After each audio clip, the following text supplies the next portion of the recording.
લલિતભાઈ, સૌથી મોટા અને સારા સમાચાર આજે આપણને મળ્યા એ આ એર સ્ટ્રાઇકના મળ્યા. પાકિસ્તાનમાં આતંકવાદીઓના ઠેકાણા નેસ્ત નાબૂદ થયા છે. આખું ઓપરેશન કેવી રીતે પાર પડ્યું હોઈ શકે છે અને હવે શું થઈ શકે છે?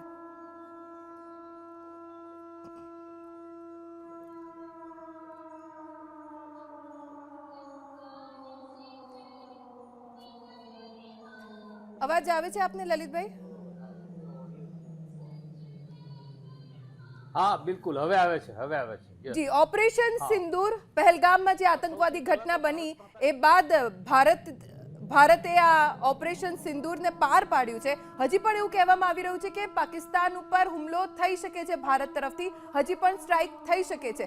ભારતે કેટલું તૈયાર રહેવું પડશે?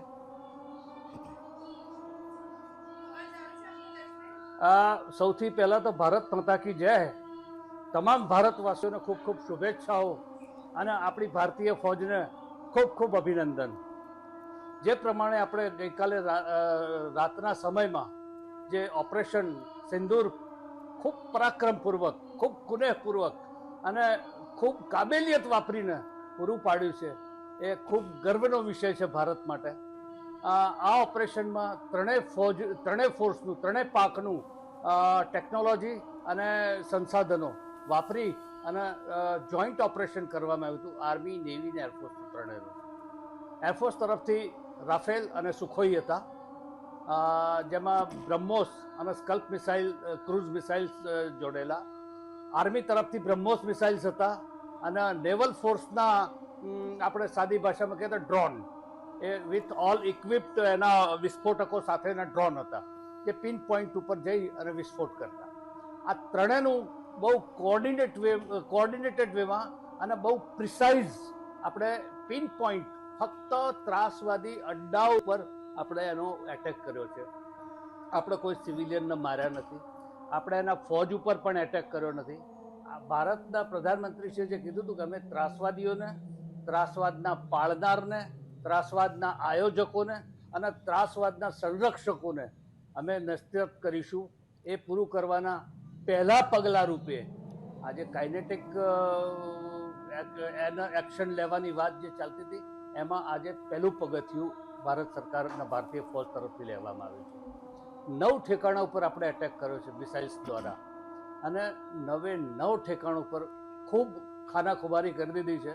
ખૂબ લાશો પણ પડી છે. લગભગ 70 જેવા ત્રાસવાદીઓ જેમાં હતા, એના ટ્રેનર્સને, એના કમાન્ડર્સને એને મારી નાખવામાં આવ્યા છે. એ પછી આના રિટાલિએશનના રૂપે પાકિસ્તાન આર્મીએ જ્યારે આપણી ભારતની એલઓસી ઉપર શેલિંગ ચાલુ કરી દીધું, દારૂગોળો છોડવાનું ચાલુ કર્યું, ફાયરિંગ કર્યું, ત્યારે આપણી ભારતીય ફૌજે પણ વળતો ખૂબ પ્રબળ પ્રમાણમાં ફાયરિંગ ચાલુ કર્યું, શેલિંગ કર્યું, અને એમાં પણ એની ઘણી ચોકીઓ ઉડાવી દેવામાં આવી છે અને એના પાકિસ્તાનના ઘણા બધા સૈનિકોને મારી નાખવામાં આવ્યા છે.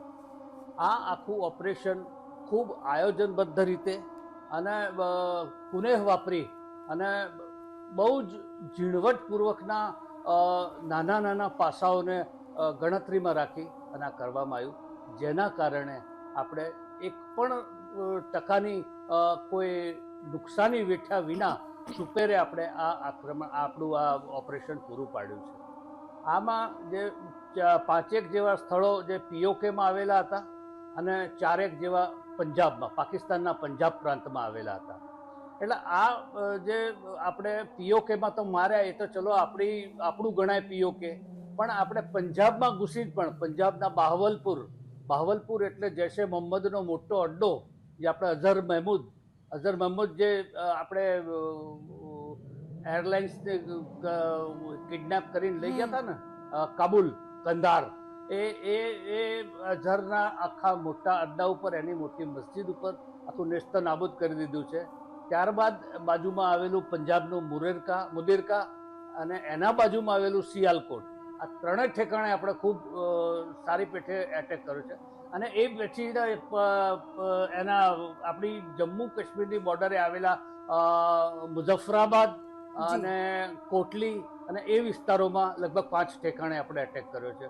એમાં આપણા જૈશે મોહમ્મદનો જે વડો હતો એને પણ ખૂબ નુકસાન પહોંચાડ્યું છે. અને આપણો જમાતુદ દાવાનો હાફિઝ સઈદ એને પણ ખૂબ નુકસાન પહોંચાડ્યું છે. અને જે સૈયદ સલાહુદ્દીન કાશ્મીરનો મૂળ પણ પાકિસ્તાનમાં સ્થાયી થયેલો આતંકવાદી, એના અડ્ડાઓને પણ આપણે એના ટ્રેનિંગ સેન્ટરોને ખૂબ નેસ્ત નાબૂદ કર્યા છે.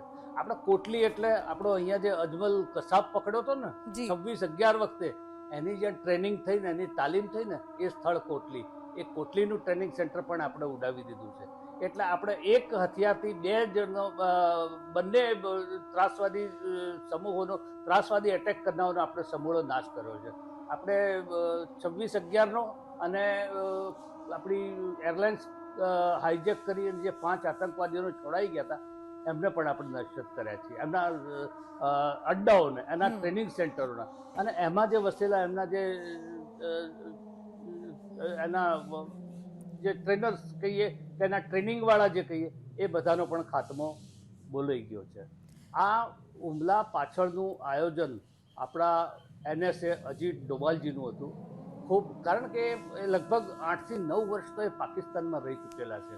પાકિસ્તાનની ગલીએ ગલીઓથી વાકેફ અને ખૂબ જ સંબંધો અને કોન્ટેક્ટ ધરાવતા, ખૂબ વિશ્વના મોટા જાસૂસની કક્ષામાં આવતા આપણા એ જાસૂસ છે ને આપણા માટે ખૂબ ગર્વની વાત છે.